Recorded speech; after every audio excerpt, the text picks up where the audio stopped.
What's up, everybody? It's your boy Chaos. So welcome to a new episode, the first episode of 2023. Welcome to Take It to the Table. Happy New Year, everybody. How you guys doing? We're good to be back with a mega point. You know, What better way to start the year? Well, to start your year into to be fair. So. But yeah, I'm joined over by none other than the original guest. The regular guest, I should say. I might as well at this point, man. Jesus. Might as well. Yeah, Ignacio and Sol. How you doing, Ignacio? How you doing? Happy New Year. Pretty good. Merry New Year. As Eddie Murphy would say in Trading Places. Merry New Year. Classic movie, definitely. We've got a lot to talk about, and we're not even at the end of the first week of 2023. Might I add, it is an absolute crazy whirlwind.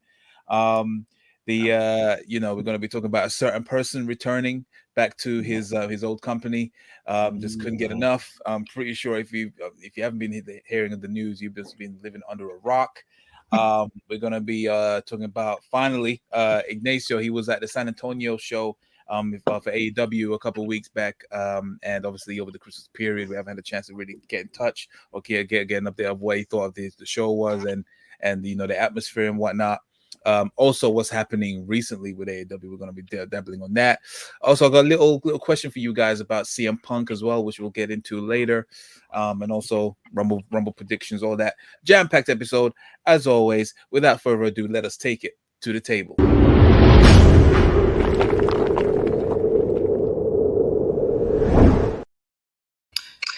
I want to say before we get into everything here, 2023 started, and I thought, it's going to be a nice, simple year. No one's going to really have a big launching year. But I was thinking, we'll premiere the Soul Session Season 2. It's going to be the biggest thing for Wrestling Republic. And then some idiot here with a massive forehead gets featured on a WWE package. You cheeky bastard.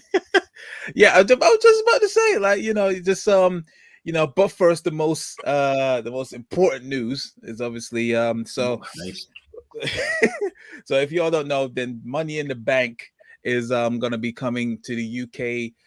It's going to the UK shores, it's going to be hosting at the Yo2 Arena. But during the announcement, a certain person from the Wrestling Republic crew, or the Take It to the Table crew, was actually on the official WWE video package for Money in the Bank. I ain't gonna go into it. I'm gonna show you guys the little clip. Watch this here. After last year's monumental clash at the Castle event, WWE returns to the United Kingdom for another date with history. What an incredible moment. That's right. That's right. Michael Cole said, what an incredible moment. Your boy Chaos was on the WWE's video package. That's from Castle to Castle. We are never going to hear the fucking end of this. Yeah, screaming like a schoolgirl with a shiny new vibrator. And I'm proud of it. I marked the fuck out. Man, your fucking forehead was in 4K, man. Good congratulations. I do not care. Thinking of that, obviously WWE recording your ass. I hope they got footage of you dropping that belt. I paid for that, man. I paid for that footage. Hunter, it hit me up. You got the footage of Chaos dropping his £400 UK championship. I will pay money for that. I will happily lay down my life for that footage. I appreciate the love you have for me, Soul. I appreciate, not just the fact that everyone, all of us was there and they chose me. You just want me to see me at my downfall of me accidentally dropping my title at the site of Solo Sikoa. That sounds kind of wrong, but yeah, still, it doesn't matter. I am forever immortalized. Mama, I made it. I just wanted to, you know what, just to piss you off. After last year's monumental clash at the Castle event, WWE returns to the United Kingdom for another date with history. What an incredible moment. The only way I think I could top this is if I get featured on the WrestleMania video package.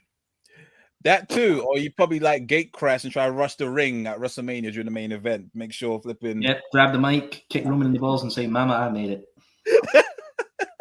Watch the Soul Sessions as well. As I get tackled by security.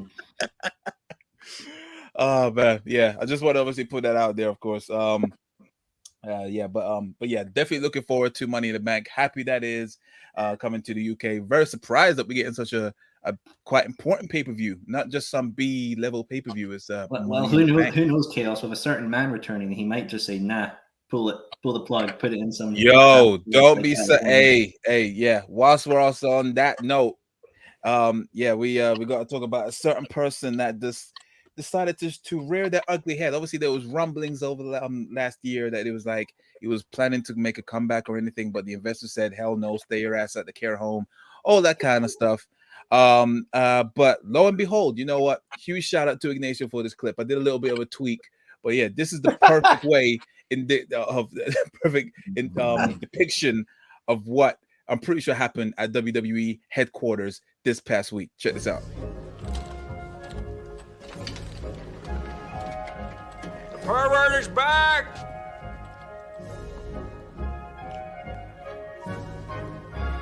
What's your name? Sophie? Tell everybody the pervert is back. The pervert is back. The pervert is back. Yes. Dude, I'm surprised nobody else has tried to use that clip.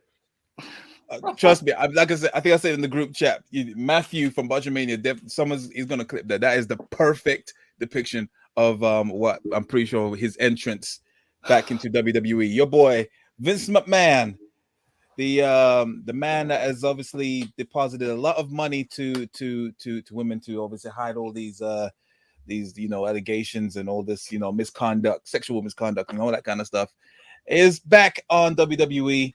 Basically held the company hostage because he knows what's best for the company, what's best for business, and he wants to be part of the negotiations for the TV rights, media rights deals, and all of that. And obviously he can do that. He's a major stock shareholder of the company, and not only that, but he brought back two of his former people that he originally got rid of, is pretty much it's going to be him, Triple H, Stephanie, and the two directors that he brought back initially. And first I didn't realize the two people that he got rid of, the two directors, one of them was heading the investigation against him, and then the second one, I don't even know about the second. I don't think that must be the second one. But yeah, it's been an absolute whirlwind. Everyone is, from what I can tell, especially the feedback from the not just fans but also the morale backstage. Everyone's morale has gone to a sunk to a new low as well. But yeah, before I get into that, let me get your thoughts on the situation. Sol, I really speak to you regarding this situation. So, what's your thoughts when you heard that Vince McMahon was coming back to the helm? My only thought was, I bet Gargano, Dakota Kai, and everyone that came back are just like, shit. Well, fuck. Well, it was nice that we had. It was nice coming back. Good to see you. Good to see you. I'm off. Oh my god, what a joke! I mean, I remember when we did the emergency broadcast when he retired, and I left my rice on the cooker, and that was spoiled by the end. Holy shit! I mean, it does seem like they're preparing for a sale. Vince basically, I don't know if he was watching the product and was just like, nah, this ain't it, fam. Just came back and was like, right, can't be an investigation against me if there is no investigator. Fires them, and it's like, right, time to sell to Disney. We are going to end up seeing Alexa Bliss and Uncle Howdy meet and greets in the Disney parks. Oh boy. My God. I can see it now. Just like 1 minute you're meeting Buzz Lightyear and the next minute you're meeting Braun Strowman while he just screams. Hey, Woody and Buzz Lightyear against the Usos for the tag team championships at WrestleMania. Book that. I said this to Allison, like AAA have a deal with Marvel about like their whole, I don't know if it's a belt or something like that. Imagine we see like that in WWE. It's like, ladies and gentlemen, John Cena and Ricochet are fighting over the Iron Man title, and it's just like a massive arc reactor red, and it's like, ooh, wow, corporate synergy. I mean, at the end of the day, I don't know what the hell is going to happen with this shit. Vince's going to sell it. Vince's going to burn it to the ground, or is he just going to walk away and be like, I'm just giving you all a wee scare? Happy Halloween already. I mean, when I first heard it, you know, I don't know if you guys remember seeing the BlizzCon thing with Diablo Immortals, where it's like, is this an out-of-season April Fool's joke? Yes. Like, yeah. But I bet you Hunter's reaction was that Jay White clip. Oh. Play it. Gladly. Fuck! Fuck! Fuck! Fuck! Fuck! Fuck! Fuck! Fuck! Fuck! And he goes on for another 5 minutes. But yeah, it's scary times. Obviously, he's put in the press release saying that, you know, nothing's going to be changing. You know, everything's going to stay the same. I'm just going to be in the background. But Vince has the nose as longer than Pinocchio. You know, he's renowned for lying through his teeth. If he somehow feels that, yeah, this ain't, like you said, no, this ain't working, bro. He can. Well, hey, look, I will say this. Vince, if you are watching somehow, I have one request of you to do creative. Oh it's no! A perfect move, my friend, and you better do it. You know, I know what he's getting. And doing this change, you will bring back the WWE Center belt. Screw the wing ego. Bring back the real looking championship. Come on, Vince. Do it, my friend. Do it. You know the creative is right. Make the change, brother. Make the change. You're a donut. You're so stupid. You're so. Yeah. Oh, I hate you, games, man. Yeah. On that note, Ignacio, what is your 2-2s on this situation? What's your thoughts? I've noticed you've been kind of quiet, not just on here, but also on IG as well. When the nose broke on WR's IG page, what's your thoughts on this situation? Well, I've just been busy, but I've been trying to read and catch up with everything. But you know, see, Ben yesterday when he was talking about it on the Daily Wrestling Republic, the Daily Show, says I agreed with like 90%. If not, there's a couple things I didn't agree with. Like I didn't agree. Like he mentioned the companies that are in line to buy WWE, which is pretty much the same ones that have always been discussed: NBC, Fox, Endeavor, and Comcast.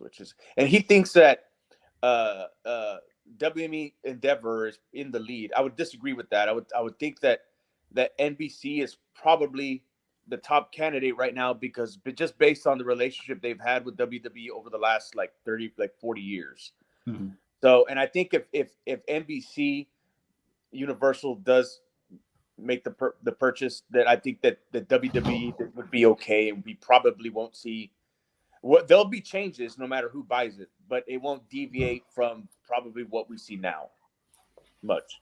They'll probably bring in, if Vince isn't involved, they'll bring in Stephanie. Won't be CEO. They'll bring in their own CEO, but Stephanie will have a role in the company. They'll have it embedded in the contracts to where everybody in the management system now it has some kind of role, right?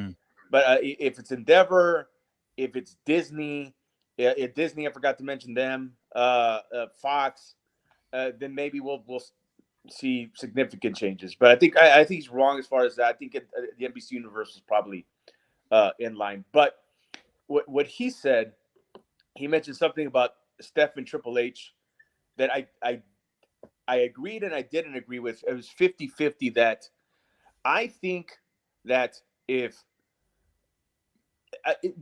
Vince is a simple, like a lot of people say that have worked with Vince say that he's very hard to understand, you know, to get in his mind and psychology. But I think that if being Vince, the Vince that we know or we've seen, he's simple and petty. And Yes, I think that if Triple H, and I mentioned this in the comment box or in the thread, that if Triple H and Stephanie, if they found the money, and Ben mentioned this, and Ben mentioned it as one of the things that are not likely to happen, but given what's happened over the past year, I don't think anything is out of the question. That if Stephanie and Triple H found the money, which means that they would have to find, because they can't buy it themselves. They would have to find other investors, companies, institutions. Consortium. Because yes, they would take a consortium. But if they found the money, then they would get first take on the sale. And the reason is because Vince McMahon bought the company from his dad because he banked and believed in himself that he could take wrestling / sports entertainment to the next level it needed to be a major sports or entertainment entity. Mm-hmm. So he banked it himself. He bought the company with his dad, mostly on loans, and promises that whatever money he made from like the houses when they were running the Spectrum at this time, he would use that as payment to pay back his father, which I don't believe from reading and hearing stuff that he ever actually really did. But he banked on himself. And I think what he really wants deep inside is he wants Triple H, Stephanie, but I think mainly Triple H because of Triple H's role in the creative. He said, if you think he can do it, if you want this company, then buy it. Find somebody to help you with the money and buy it, and I'll sell it to you. And I think it's that simple that if they found the money, Vince McMahon be like, yeah, pal, you let your balls drop. I'm selling it to you. And it stays in the family. And that would appease like Vince McMahon egos that I got this guy to bank on himself just like I did with my father, and I'm going to sell it to you. Now, the question is, can they find the money? I mean, nothing's impossible, right? We really don't know what's going on as far as like who's in line or whatever. I think it's NBC Universal, but I think if Triple H and Stephanie found the money, I think that he would sell it to them. And I think deep down inside, that's what he really wants.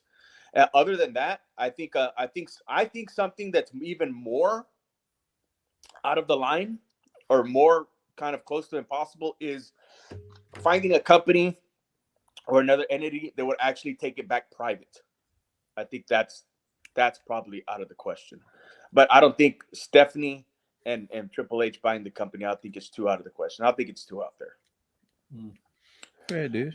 As far as everything, as far as the creative, like him getting involved in creative and stuff like that, I think that I do believe that he's coming in and he's already made the decision that I'm selling the company. So I think because I read this morning and I just read it on a website and I forgot what it was that they have already hired JP Morgan Chase to help manage the inner workings of the as far as like the sale, the entities that are involved.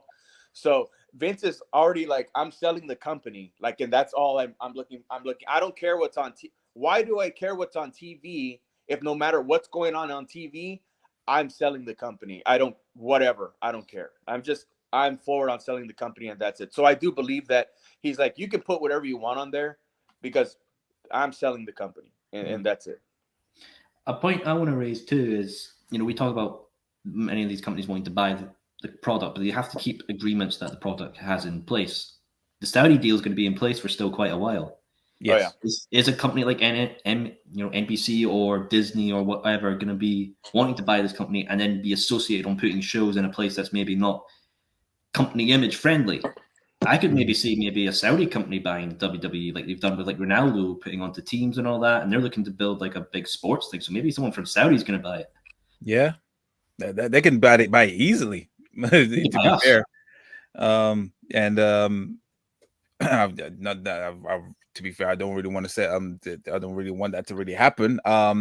But sure, obviously they can do it, but yeah, I think they should try and I know there's rumors going on that they might be looking to do it private or going back to private. That is also an option on the table. I don't know if how true that is. But yeah, I mean we don't know what he's planning. It all depends on obviously who's the biggest bidder. He knows that obviously if he stays there any longer, then the value is going to plummet. I mean, I know that obviously when he rejoined, the stock went up, but that's not because he's back. I know that's because the company's up for sale. Yeah. So I think that's why he's trying to play it smart, get rid of it as soon as possible. And then so it all depends on who's going to take it. If he's not going to go interfere with creative, that's good good move for once. You're doing something that's good. But yeah, it's early days. Obviously, everyone thought as soon as he comes back, he's gonna completely reshuffle things. I mean, he still has the potential to still do that. But yeah, it's still early days. I think just everyone was just blown away, thinking obviously, yeah, when he left, breath of fresh air. You can see the change in the product, and business is booming. Record breaking ticket sales from almost all pay-per-views since he's left compared to the year prior. But and as soon as he came back, there was just same old shit. You're gonna see cuckold stories and Tazawa dressed like a ninja and all this, Vince gonna bring back the 24/7 championship. Yeah, because to be fair, technically she missed the bin, so it could still come back. Right. What Hacksaw Jim Duggan's gonna come back and it's gonna be like WCW all over again. He just found it near a bin or something like that. So, exactly. Done. Oh my god! But I think it's early days. I know it's a shock. We're still fearing the worst. I don't think we ain't. But yeah, it's to be fair, even though the biggest companies are like, because how much is WWE valued at? Is it like $2 billion? No, I think it's almost $7 billion. Okay, more than Star Wars. Okay. No, but obviously that's the value. That's the value, and how much they might sell it for is different, though, isn't it?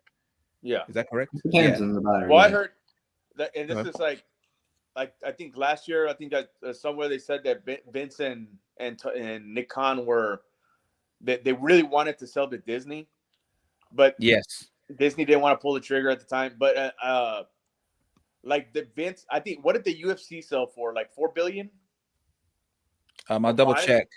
One thing that Vince said that I read, somebody said, he's like, what he wanted to sell WWE for more than what UFC sold. That way he can say, my product better. It's phony, but it's sold for. Yeah, you're right. Endeavor bought it for $4 billion. So $4 billion. So it's gonna go. It'll go for more than $4 billion. Well, right now, currently, according to Sportskeeda.com, the WWE's net worth is $4.89 billion right now. Okay. So yeah, that's the current one. So almost 5. Yeah. Oh yeah, almost 5. Yeah, it's light money to Disney, but I don't want it to go to Disney. They said, what is it? Netflix won't know what to do with it. Like they're flipping ridiculous. Maybe Jeff Bezos will buy it. Yeah, I heard there's talk about maybe Amazon, because I know they're trying really hard to push their streaming, the streaming platform. Yeah. And they're buying out game studios and all that kind of stuff as well. So maybe Amazon, maybe. I would laugh my ass off if Tony buys it. UTK. Yeah. Imagine. And he actually recreates the vintage Vince promo. It's like, I have it in the palm of my hand. I bought my competition, comes out, fires some random person that like hated on AEW, and then he's just like, yeah, I did it. And then Jeff Jarrett comes up and is like, no, I actually bought the company. I own WWE. And it's Jeff Jarrett versus Tony Khan, Food of the Year. Yeah, it's scary times. Not the start to 2023 I was expecting, but yeah, we'll have to come back to this in probably in a few weeks, unless all hell breaks loose by Monday. We'll see. We'll have to wait and see. Check the status. Yeah, definitely. I'm pretty sure Ben will be at hand with the latest updates. But yeah, moving swiftly on.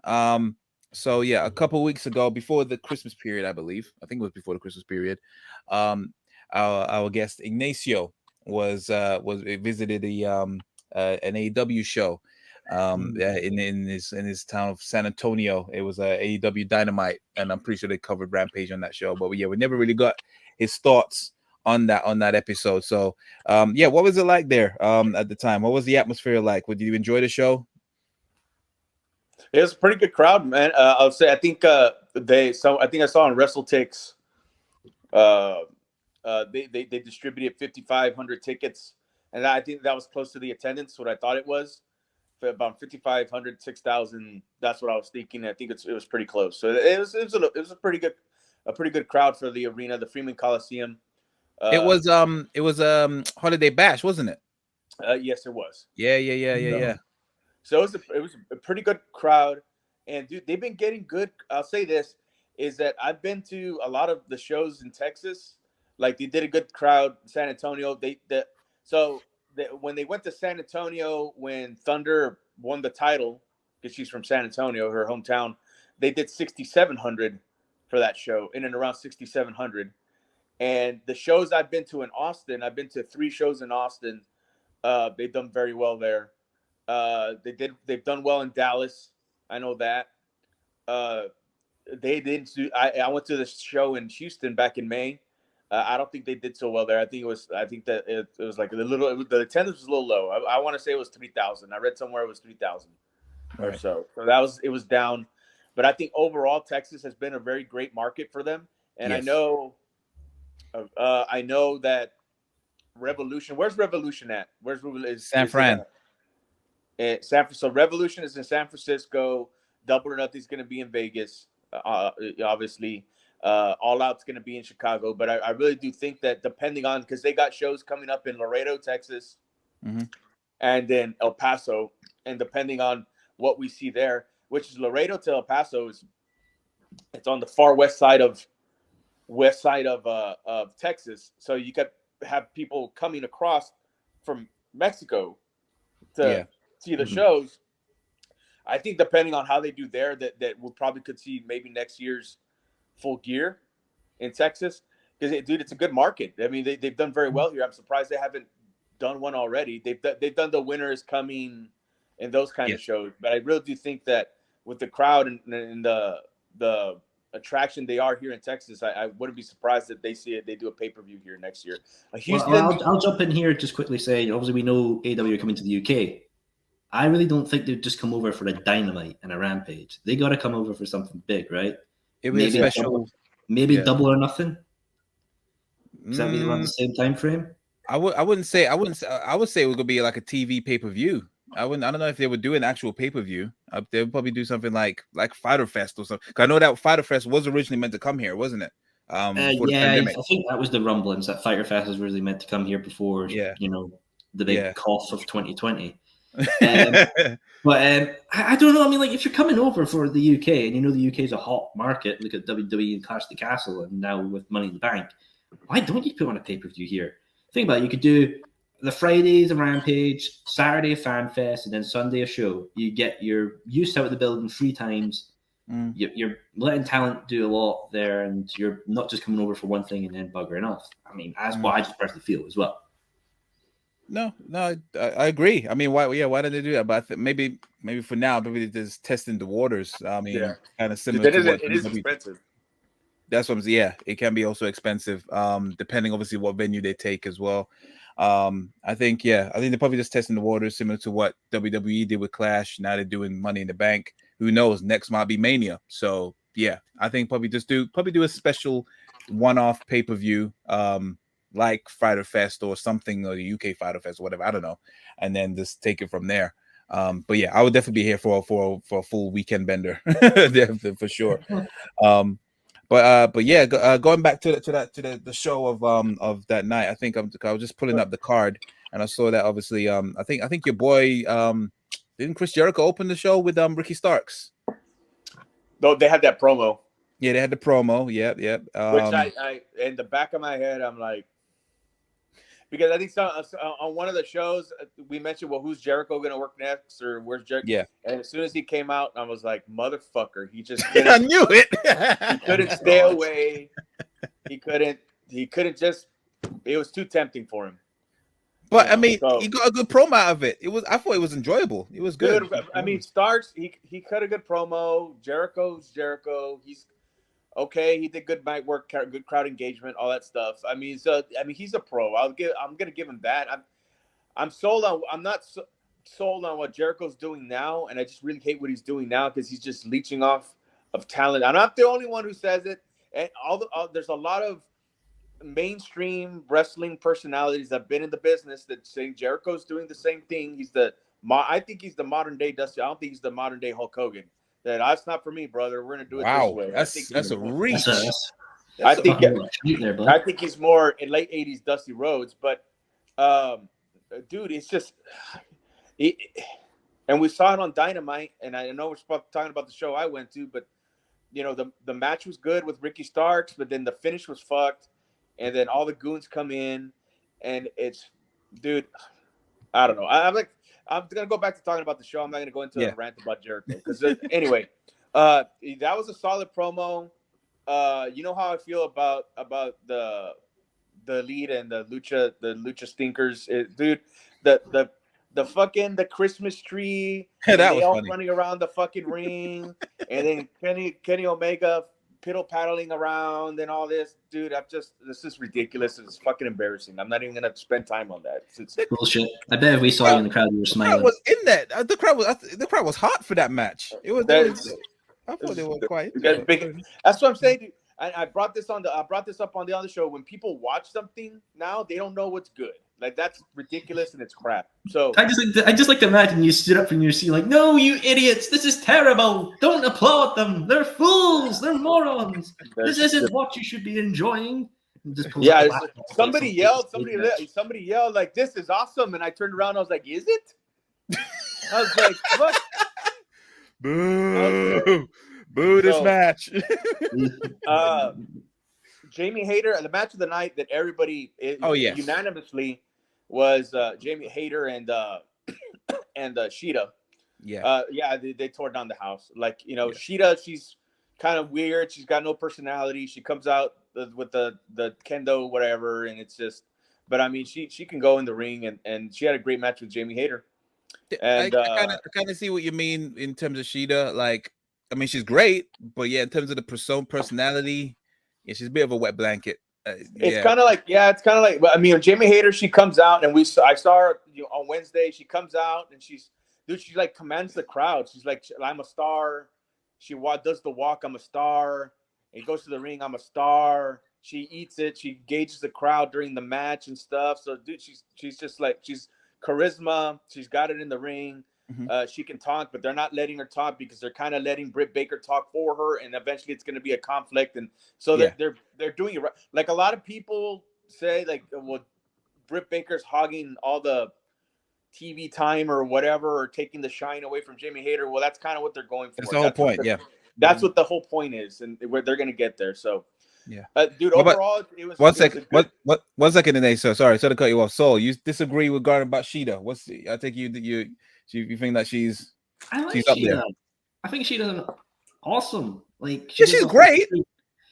Just fighter personality. That's like, I think her whole thing with Serena Deeb back last year was awesome, and I think Sheeta is in need of like a character change as well. I won't disagree with that. So I think turning her heel. Make her like a Yakuza boss that wears like a white pristine suit and maybe just leads a bunch of the undercard women, maybe Red Velvet, Sky Blue, a few other people as well. Just add them in, and she'd be like, "It's like, oh, they're disrespecting me. You take them out," and sort of thing. I feel like she could lead a really good, like, powerful faction for the women's division.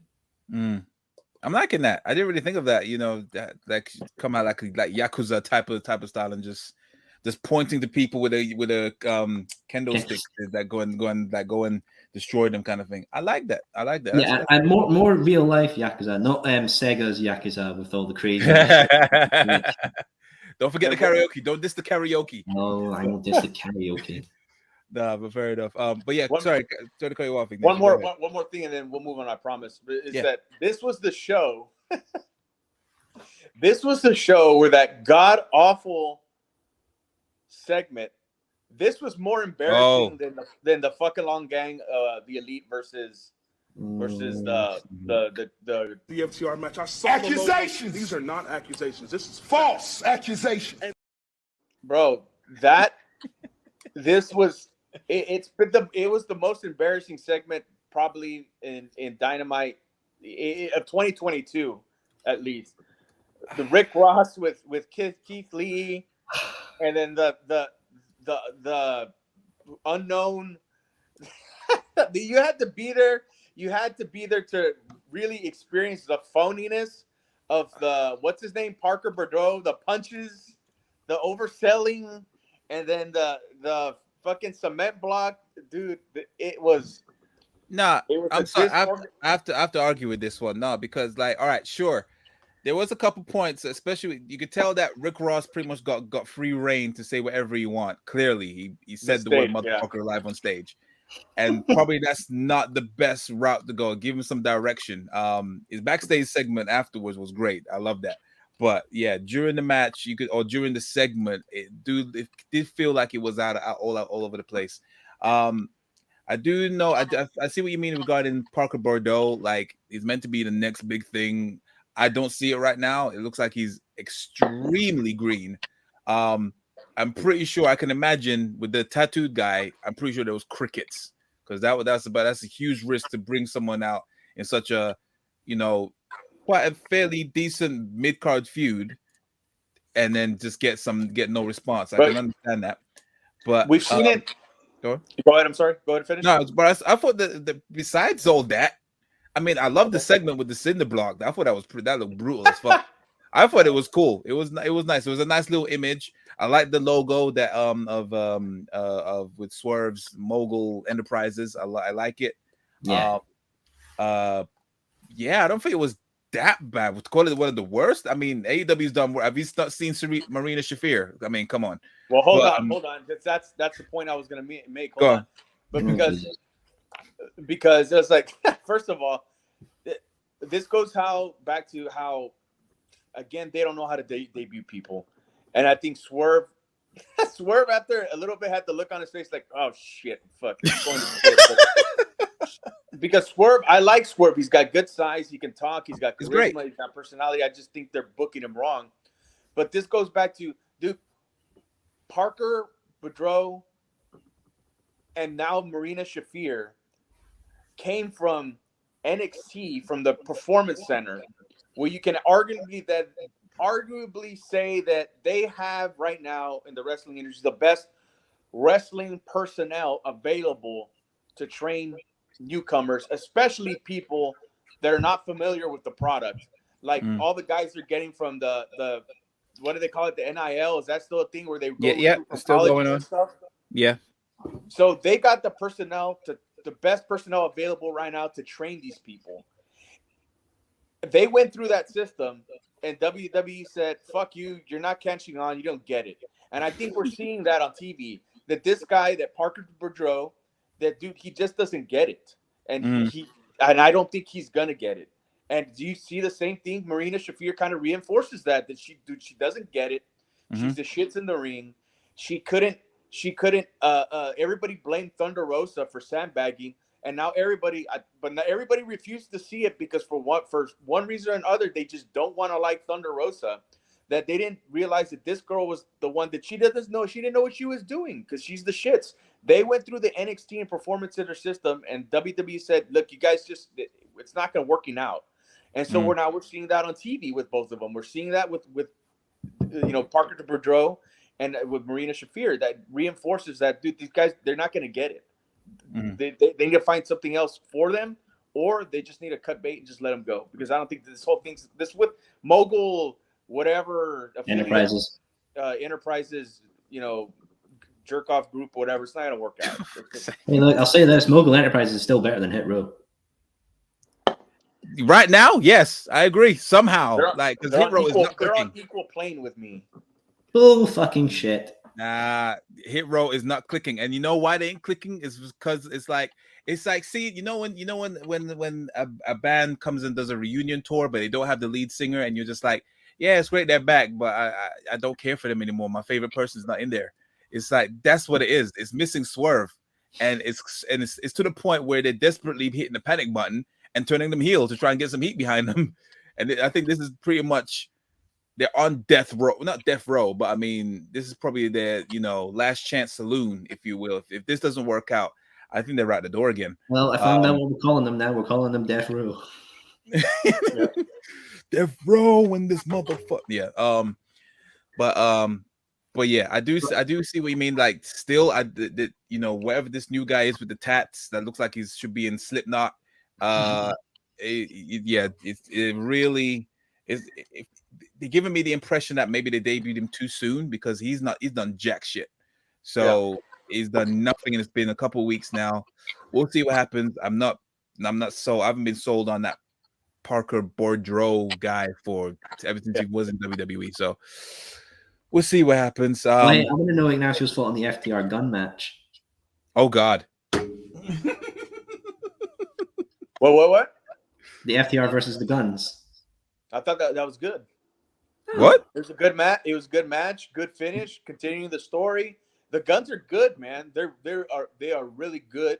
Their personalities. Well, I mean, look. You know, hold the fucking phone. Hold the fucking phone. Put this on hold. Put this down. Put the phone down. You think the Guns are great, but you hate Bucks and Kenny. What is your malfunction? Don't get me wrong. I love the Guns too. I think they're fucking entertaining. But what? Okay. Really? Okay, but yes, because the Guns are actually trying to be heels and be good heels, and I think they are going to be, and taking it seriously. When the Bucks just do a parody of being a heel, like they're making fun of the business, like they're just saying, like, you know, we're just cosplaying wrestlers, and it's all make believe, and we want to remind you that it's make believe and phony, and we're going to make fun of it just to make you all laugh, right? When these guys are actually trying to perfect their craft. The Guns are called the fucking ass boys. Yeah, because, you know, they're moving off, or not moving off, but they're trying to not mimic their father, but, you know, get the shine off of him. Was getting the rub off their dad, and I think they're doing that well. But anything the Bucks are involved in, dude, they're just the flip flops, flies, and all that stuff because they're just pissing off the real wrestling fans. And they make fun of the business. They cosplay heels. They're just ridiculous, stupid, over the top. They don't care about the wrestling business. They don't care about making it better. They just care about laughing at it and making fun of it. And these guys are actually trying to perfect their craft. That's why I like them and not the Bucks. And Chaos. Anyway, the match was great. I think they have a great future ahead of them. And yeah, dude, they're going to be a big deal. I think that they are probably going to be the ones eventually to take the titles off the Acclaim. I really hope not. I'm sorry. I've not been sold on the Guns. Probably just the way they've been portrayed. But they're not clicking with me. I feel like they're just they're better suited to be a jobber team, in my opinion. No matter how entertaining they are. Here's the crazy thing, Chaos. I kind of agree with Ignacio here. That is hell is frozen over. All right, cool. I mean, look, Gun. I am entertained by the Guns. That FTR segment, the rip thing they did on the most recent Dynamite was funny and entertaining. Have them winning the titles would be kind of a good elevation for them. You know, maybe allow them to build themselves up, and then maybe they could face FTR for the belts or something like that, or maybe give another face tag team like Blackpool Combat Club, or heck, I don't know, maybe even the Bucks or someone else like that. I'm not totally against the Guns having the titles or beating the Acclaim for the titles, but yeah, I mean, hey, I don't know, fuck knows, I don't know shit. I'm just they're still like, as far as they're in ring, like they're good, they sell good, they know how to be kind of chicken shit heels and sneaky kind of bastards and all this stuff. So I mean, dude, I see nothing but upside. Okay, so, fair enough. I look forward to hearing people's thoughts on this segment. On this thing. That, like, do you think what? Leave your thoughts in the comments. What you think about the Guns, and do you think they are potential suitors to take the titles from the Acclaimed, or do you think they're just some jobber group that should be basically the Spirit Squad or something? Let me know your thoughts in the comments. But yeah, all right, cool. So all in all, you enjoyed that show. Just wrapping it up. You enjoyed the show. I think the segments sucked, but yeah. Yeah, I think we'll get into this later, but I think that this was the last good show they've had, because I think the past couple of weeks they've been atrocious. Oh my goodness. Okay, moving swiftly on. All right. So also obviously it's a new year. They've revamped or remixed the arena or their entrances and whatnot. What's your thoughts on the new look and the new logos and stuff? Just to wrap it up, don't think I got your thoughts on that. Well, they didn't change much. I mean, I know they didn't.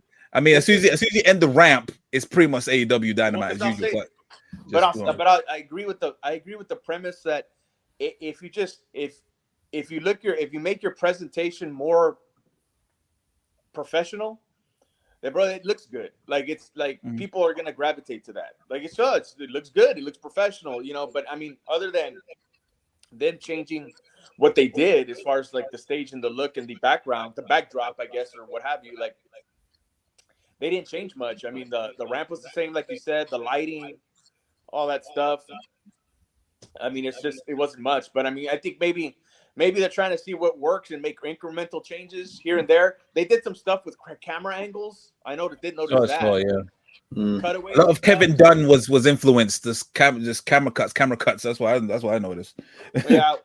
Well, I mean, maybe they'll make incremental changes as they go along and stuff with their vignettes and stuff. But I will agree with the premise that they have the idea that we need to make it look more professional, less indie, right? And viewers will kind of gravitate towards that because it looks better, bro. If WWE uses CGI and shit for their like entrances, I hate that shit. And all that stuff. Like that's kind of hard to compete with. But I mean, it's just like if you make it look more professional, I think it does look good. The fans will gravitate and appreciate that and stuff. But I think they're just working on making incremental changes. But I mean, they didn't really change much, so I was kind of like, well, yeah, they're starting to try. What about you, Saul? Do you dig the new look? Do you think it suits it? What's your thoughts? I'm still 50-50 on it, honestly. I mean, I really thought they had a really good stage thing. Simple, clean, with the two tunnels, face and heel, main center LED Titantron, and it was just mwah. And now it's sort of like, it looks like there's just one way in. Like there's not really a defined entrance point for face and heel. I thought that was a cool concept they had. And it's not like I'm going to like not watch the product now just because the stage has changed. Like the idiots who will stop watching because one wrestler is gone. You know, you're idiots. But I mean, I it's the red and the blue. I'm not a big fan of the red and blue color scheme they've done for Dynamite now. I actually really like the LA Lakers one they've done for the next show next week. Yeah. I do agree. So I mean, I kind of like how they make the logos pop and stuff. Like it's more obviously it's got a 3D look. It looks a bit more just it just pops out. But yeah, I do like. I think I said it on the Daily Show. It's basically WWE light. Just obviously they still have the face and heel things, but it's just more subtle. It's not obvious. Pyros are still the same. They changed the backstage area, doesn't it? It's more like it's like a LED board, isn't it? Like from what I saw with the Jungle Boy segment. So yeah, that change as well. I mean, I just don't like fucking change. So I mean, hey, I'm just and that is also what pissed me off as well, because that ain't that gonna make the AEW game outdated now. It pretty much makes it automatically outdated. So we're gonna get a day one update. It's gonna be like 100 gigs. Panic mode, just right shit. Shit, you could play the old 2020 version if you want. Because I mean, from that trailer, they still got the old Egg Women's Championship. Yes, yeah, still do. Yeah. Download it as DLC, $5.99 for the new championship. You need the money. But yeah, we'll see what happens regarding AEW and the new look and stuff. But sticking to the AEW side of things, well, to a degree, this guy's been in both companies. A guy, someone that is, has been, even though he's not there, it's still been a very for most of 2022 been a talking point throughout the year, and even when he's gone, it's still the talking point, and that is of course CM Punk, your former boy Soul. Obviously everything's up in the air. There's obviously talk that he was never going to come back. He's obviously said just before the end of the year that during the podcast that Dax put up, someone said like they should also just kiss and make up. He just needs an apology, and he replied on the tweet or the Instagram saying "duh." So it looks like from that assumption, you would assume that that he would all he wants is an apology, and then just get back to work kind of thing once he's obviously healed. Who knows what's going to happen in that from that obviously.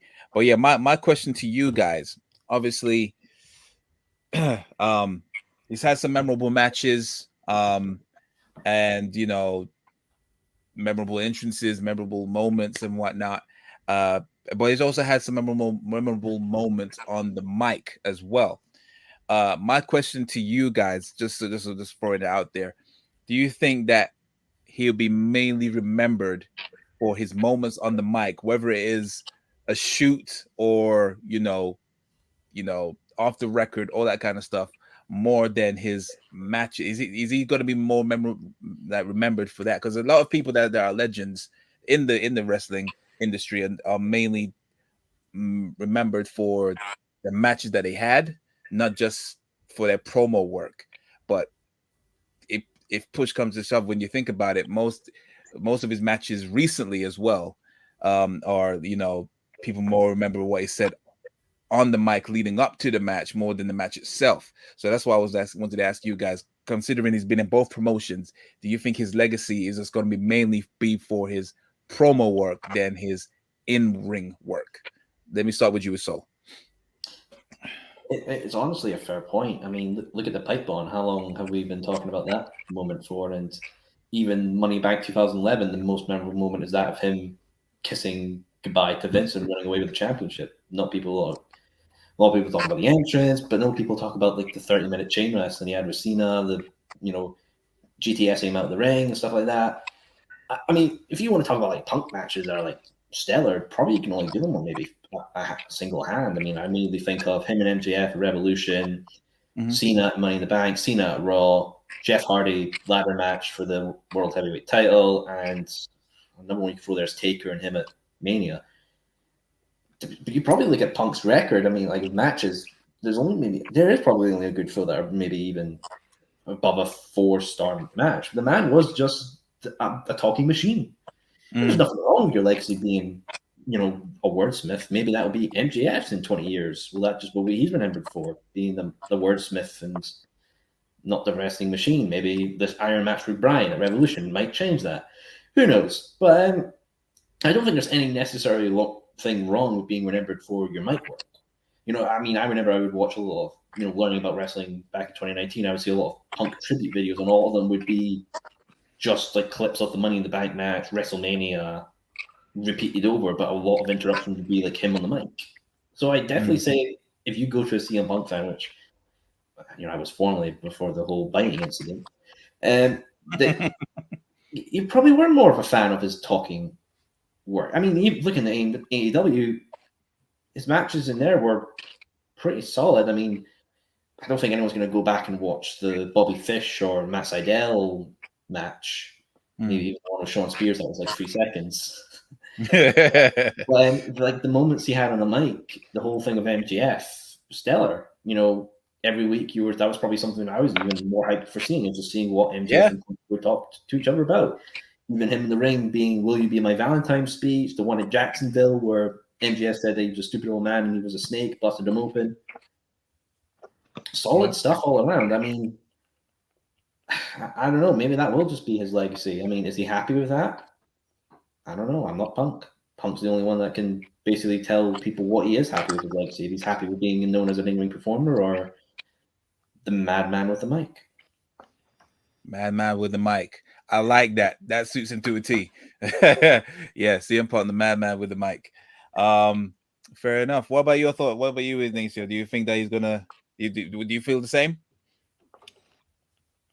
Well, I don't, because I don't want to say that his mic work. He's not a bad wrestler, and he's not a bad worker at all. He's very, very good. I mean, the matches that you got to think about, the matches that Sol mentioned, but also what about the matches and the stories he told with like Raven, and like the match he had with Samoa Joe, and you go on the Jericho in WWE and so forth. Like, he's had very, very good matches that you can go back and look and like, damn, this guy was real. He told good stories. The storyline with MJF, but coming into AEW, he worked with the Sydals and the Bobby Fishes, and Hobbs and stuff like that. But those guys were guys that he wanted to work with and kind of like try to get over and see if he can still hang. And then, dude, he didn't have like a lot of good mainstream stars to work with. Like Moxley, the match with Moxley, like Moxley's garbage and he's a garbage wrestler. and he's an embarrassment. So you go to Hangman Page. Hangman Page he was a solid worker, but I think what happened was like the program with Page, the match with Page, the backstage bullshit that was going on, I think interfered with the quality of that match. Yes. We just didn't know it at the time yet. But he had a great story and program with MJF. You know, I don't know. I think it's equal. I think he can be remembered for both, but unfortunately, because of what happened, that he's going to be more remembered for shoot or not, maybe his promo work and what happened at the conclusion of All Out. But I think he's just as great as on the mic as he was in the ring, in my opinion, equal. Now, I will say this, and this is kind of branching off to where I wanted to in our last discussion, is that the last Dynamites, in my opinion, have been awful. I think this past week wasn't too bad, but it flat. And I think that you can look at the Dynamites from September until now, and you see the trend. The ratings aren't doing well. Yeah, they got a pop. They got a high rating from Moxley and Danielson because it was Blackpool Combat Club versus Blackpool Combat Club. And it was Danielson. It was Moxley. They're just coming off a couple of weeks All Out. But ratings fell flat. And now the past few weeks, they've been falling. And, bro, that kind of reinforces the narrative that CM Punk was talking about. That he brought in fans, and those fans have not come back since he left, and they're never going to get him back.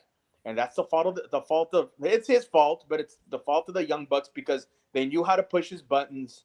They knew that their antics their politics would piss him off, and they did the right thing to get him out.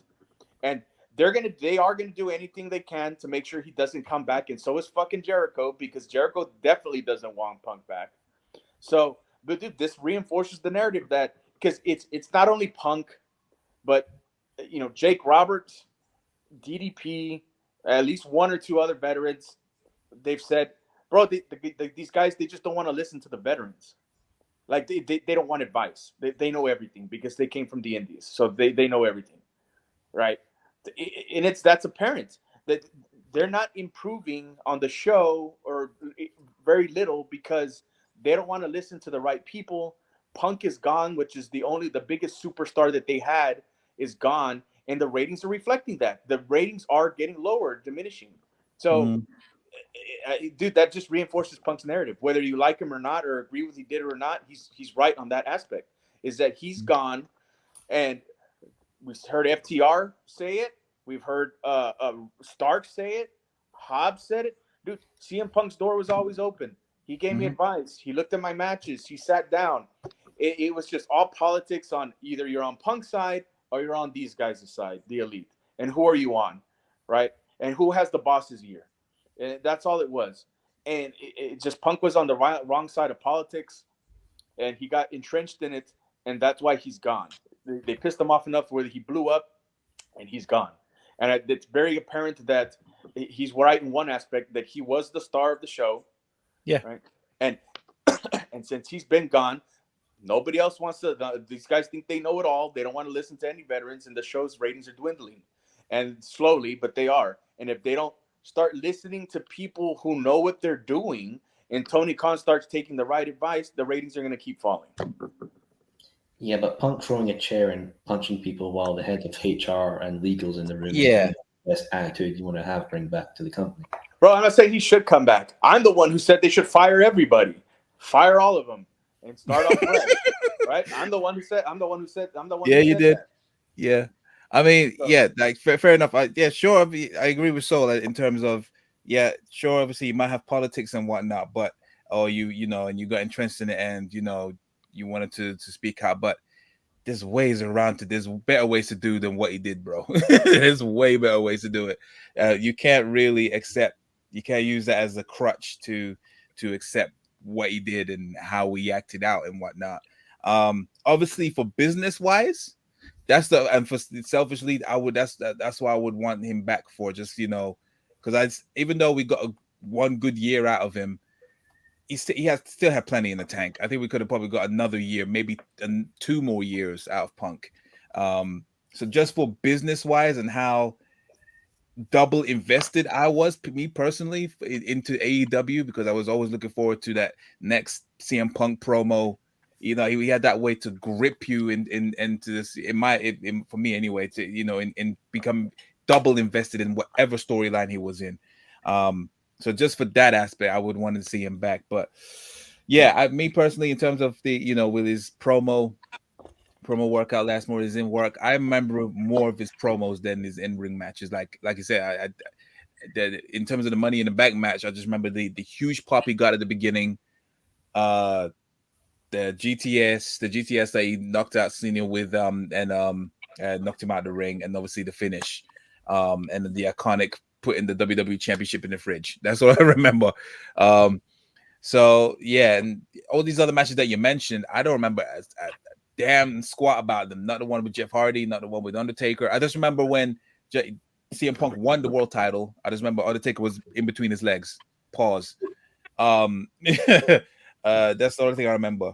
But yeah, it is what it is. Of course, everyone will have their own memory regarding with him. But I don't know. Would you still consider that being a Hall of Fame worthy career? If Oh, absolutely. Oh, fuck yeah. Punk could headline if Punk was given a Hall of Fame thing, he could headline the class himself. Fair dues.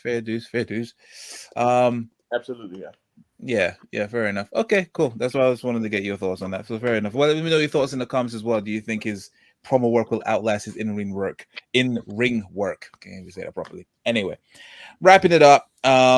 Just before we go, Royal Rumble 3 weeks away. Looks a bit all over the place in terms of the build-up, considering we're already 3 weeks away. It doesn't look like there's an end goal right now. I'm kind of getting worried. Obviously the poster came out. It pretty much spoiled every fucking thing on there, which is fucking ridiculous. Cody Rhodes is on there, Lesnar's on there, Lashley, Ricochet, Rhea Ripley, Reigns. Everyone and their mothers are on that poster. Yeah. Obviously everyone's saying, yeah, forget all that, but you see all the electricity on there. The Rock is confirmed. I don't know if that means he's being confirmed. Obviously, from the direction that people are looking, they're looking at someone and they look kind of pissed. So it may be The Rock that's coming to just take over. Maybe it's WC Thunder coming back. Oh God, no. Welcome everybody to WWE Thunder. Yeah, but yeah, I just want to get your predictions. If there is any, if your mind has changed in terms of the men's, because everyone's pretty much set on that it has to be. If it's not Cody Rhodes, we will riot. So I just want to get your thoughts on who you think who would you want the Royal Rumble to the winner to be, or they're both Cody Rhodes in this aspect. So what's your thoughts? I mean, right, one for the men, I want it to be Drew. Oh, yeah, I love Drew. Drew's fucking awesome, man. Drew's my favorite WWE wrestler really at the moment right now. I really just enjoy the man's work, and maybe it's just national pride and bias getting in the way. I think it is. Who you got from England over in WWE? Fucking what, Butch? Butch is going to be your man to represent. Butch is actually, I think he's a better wrestler than Drew. I said it. He's better. But yeah, he's not going to get that push. But that fucking Money in the Bank pride's gone to your head. I want it to be Drew. It's obviously going to be Cody. I mean, Jesus Christ, if they make it The Rock, then it's just destroyed the whole concept of the Royal Rumble in itself. Yeah. The women is the hardest one to do because they've not really built anyone up as a credible threat. Charlotte just came back and was like, haha, Ronda, boop. Like, yes, number 14 in the bank. We're going to have tally marks up her arm. She's going to beat her dad's record probably. Oh, yeah. Next year's Survivor Series, I bet. Survivor, Jesus, imagine. Flipping out. Imagine it's like, I was like, oh, Charlotte, you had like 4 title reigns in 2023 itself. I was like, how's this happen? It's like, it is what it is. Like, they defended every night. But the women just so hard. I mean, like, who I think's gonna win it? Probably Becky. Again? Probably. I mean, what's the biggest women's match they can really do for Mania? It's probably Becky and Charlotte. Yeah, I know. I'm thinking obviously Becky and Ronda's off the cards, but yeah. Look, I'll say the winner will probably be Becky, who I want it to be. I want I want Molly Holly to come back and just win it. Why not? Screw it. I don't give a shit. Fair enough. On that note, Ignacio, who would you want to win, and who you think is going to win? Well, I wanted it to be Cody, but I think now from what I've read some stuff online that these vignettes that they started on Raw, it's leading up to that they're not leading to the Royal Rumble, that he's not even going to be a part of it anymore. That it's probably going to lead till probably the night after the Royal Rumble, but he's not actually going to be in it. Then if that's the case, then it's probably going to be the Rock, right? But I mean, so I'm with Solon saying that if it's the Rock one, just destroy the concept of the Rumble. Well, not destroy the concept, but it's just going to kind of takes the excitement, because the same thing, dude, they haven't been putting emphasis like on the Rumble, on the match, like they're not making it exciting like they should. Like they had like a qualifying match yesterday with Ricochet and Top Dollar. Didn't care for it. Ricochet and Ricochet, that mechanic in a jumpsuit. Top Dollar. It's like, dude, everybody knows Ricochet's not gonna win it, and then Kofi declared, but nobody's saying anything. Like Karrion Kross is in this thing with Mysterio, and we really don't know why, other than he thinks Mysterio. And I love Karrion Kross, but other than he thinks Mysterio's old and should be out of the business, like Kross should have been built as one of the guys that could win. Like he should be out there like, I'm gonna win, and I'm just, squashing motherfuckers every week, and built up as a top contender. But they haven't put emphasis on the Royal Rumble, on the match, and that's making it less exciting. And same thing with the women's, is they haven't really built up anybody. And I think Becky's gonna win. Because I think maybe they'll go somehow. They're gonna get there. They'll probably go with Becky and Rhea at Mania, because I think that's where the money is now, because Rhea's building up to be such a star. I think that's where they need to go. But as far as like the emphasis on the matches, like there's no build up for the Royal Rumble matches. Like they have surprises or guys that are actually going out there saying, I want to win and I want to go to WrestleMania, and this is the way for me to get there. It's like they're not putting emphasis on the matches, so it's a little bit underwhelming right now. I mean, it's kind of funny that the whole Mountain Dew Pitch Black match has been promoted more than the actual Rumble itself. Yeah. I wonder why. It's just like we got to get the Rumble a sponsor. KFC, McDonald's, Wendy's, guys, give your sponsorship to the Rumble, make it good again. Yeah, dude, it's just kind of like, you usually had maybe like 2 or 3, maybe something every year, 4 guys every other year that like, man, it might be this guy or it could be this guy. But this year it's just like, okay, now they're saying Cody's not coming back for the Rumble. So it's just like, okay, well then it's going to be Rock, right? If Rock's going to be in it. So those are the top 2, but now you don't even know. But they haven't really been promoting the match or building up top contenders for it, because now they're saying these 2 guys that might be in it, could win it, but we don't know if they're going to be anymore. So who else can it be? And it's just like they haven't been building up. That's what I'm saying. It's kind of underwhelming and it's disappointing, because I love the Royal Rumble match, because the first match I ever saw was a Royal Rumble match, and I'm going to be there. So it's just like, damn, I hope this on Raw, there's some follow-up, and, they start putting some emphasis on it, building it. Yeah, no, I agree. I hope the camera pans to you during the Rumble. We can just see you crying in the corner. Fuck.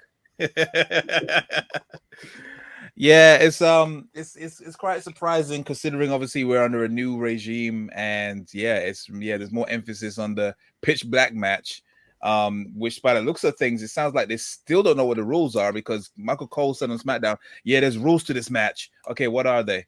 It would be like James Storm and Chris Harris when they were, had the bags over their head in TNA. Maybe it'll be that. God. I imagine the bags just have Mountain Dew logo on them. It was like that blindfold match. Oh God, no, God, no.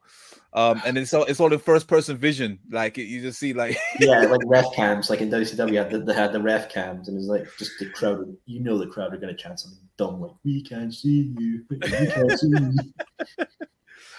Yeah, it's I'm still hyped for the Rumble, of course. I mean, everyone's excited to see the surprises. Surely it's got to be better than last year's. Like, oh god, yeah, last year's was the piss take with Lesnar coming out 30 and then not even having a WrestleMania match from it. Exactly. So yeah, it's surely got to be better. I think the only people that's announced is obviously Kofi.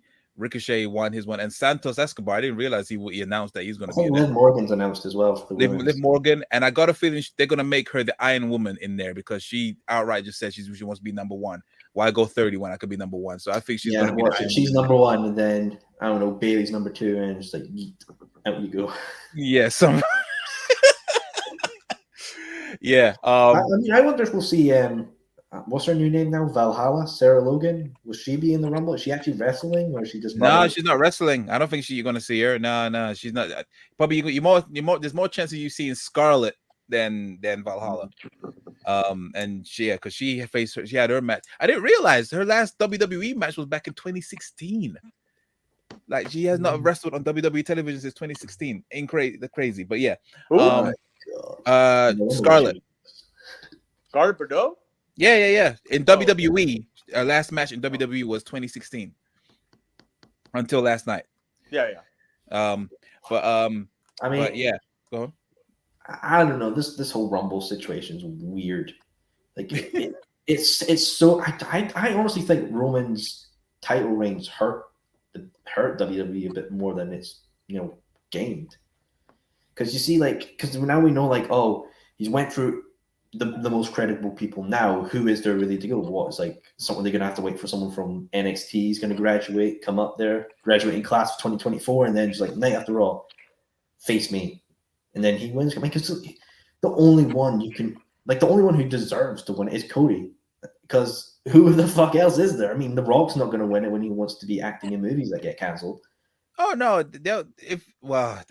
Under the new regime, it would definitely be The Rock. I don't know if it will be now, because it would be very typical Vince booking to book a part timer to beat a full timer. He's done it before, so don't rule that out. You never know. That's what I'm saying. It's going to end the title reign as a bit of a shit one then, because imagine that Roman just basically dominates the whole roster.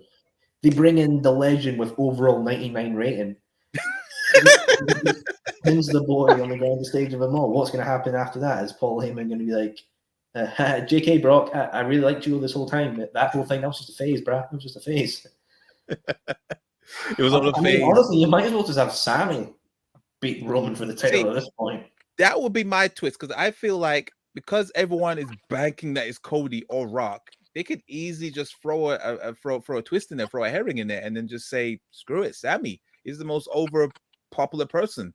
He'll be the most believable person to probably take the way the story's going. He'll be the most credible person to take the title away from him if it's not Cody or Rock. If they're gonna get Rock for Mania, it's gonna be him, because right now it's still up in the air. If they're saying Cody's gonna be coming after WrestleMania, I thought he was gonna probably, if anything, show up to Raw before Mania and announce that he's gonna be at Royal Rumble. But you're saying that he probably is not gonna be there till afterwards. Who knows? Maybe Elimination Chamber. I mean, if Rock's not in the Rumble and they still want to get him, have him be at Elimination Chamber. Or if you need any other legend, there's always the go-to Cena, but we've seen that before. Yeah, exactly. Yeah, no, Cena don't want no smoke. He's fine. He can stay there with his balding piece and Peacemaker can stay in the remnants of the DC universe. Yeah, just go back over there, bro. Yeah. My pick will be most likely it's going to be Cody. I'm still banking it's going to be mostly Cody, but they could easily, because it's so obvious that it's going to be him. I think it's a bit too obvious to say, all right, you know what, switch, give it to Sammy, but that'll be still good booking, I think, in my opinion. Now in the women's, I agree. Fuck knows, I really don't want it to be Becky, because she doesn't need it. She could either go for the men for SmackDowns or Bianca's one. So if it was Becky and she goes for Charlotte, who's gonna go for Bianca's? Well, Rhea probably. Rhea. You say Rhea. So wouldn't it be better for Rhea to win the Rumble instead? Well, you got to think also is that her program with Beth Phoenix is still up in the air. if that is gonna, I'm wondering if there's an actual end game to that. Like, I think that's right like now, Shane McMahon's lockbox. We're never gonna get a resolution. yeah, that's what. Remember the lockbox? Oh my god, the lockbox with full of secrets. I wouldn't Yeah. be mad at that. Yeah, probably all the allegations against Vince were in there. Probably that was, yeah, that probably. And he was just like, "What? You gonna fire me after the Rumble just because I thought I was gonna I'll be better than Riddle? Nah, leave that shit." But yeah, my probably would be Becky, but yeah, I would say Rhea. My pick, I would want to, and probably Rhea, just for answer because I can't think of anyone else. And is there any other matches that's announced? Oh shit, almost. Bray Wyatt versus LA Knight. Nice little match. Kevin Owens versus Roman Reigns. I'm sure. Oh yeah, didn't they do that last year Rumble? Was that the one? 2021. Yeah, wasn't that the one where he locked himself handcuffs and he had to pan away? It's like, oh, he's counting. Yeah. And he got run over by a golf cart. They do hurt, Ignacio. They do hurt. Yeah. Oh no, they do. I know. No, I'm sure that Kevin Owens Roman match would be a banger. Oh yeah, it'll be good, 100%. And yeah, so it's this open season regarding with him and Sammy. So, which is also next week. It's Kevin Owens against Sammy next week, isn't it? Yeah, It is. on SmackDown. So that's gonna be interesting. All right, cool, fair enough. But obviously, Roman to retain, obviously against Kevin Owens. But fair enough. Cool. All right. Well, on that note, we've come to the end of the show. Been a jam-packed episode as always. Thank you very much, Sol and Ignacio, for joining us on this glorious first episode of 2023. And as always, make sure you like, comment, and subscribe to the channel. Goes a long way. Also follow us at Wrestling Republic on Instagram and official_TITTT. And also go run up the promo package that has my beautiful face on it, promoting Money in the Bank. You know you gotta run up the numbers. It's currently on 96K views. Oh. So just Wait, I'll also say this as well. And there we go. If you really want to see the real discussion show on Wrestling Republic, it's here. Not just the daily broadcast. Motherfuckers trying to replace us. Yeah, that too. But yeah, until next time, guys. I have been your host, Chaos. He has been Soul. Down there has been Ignacio. Until next time, guys. Peace.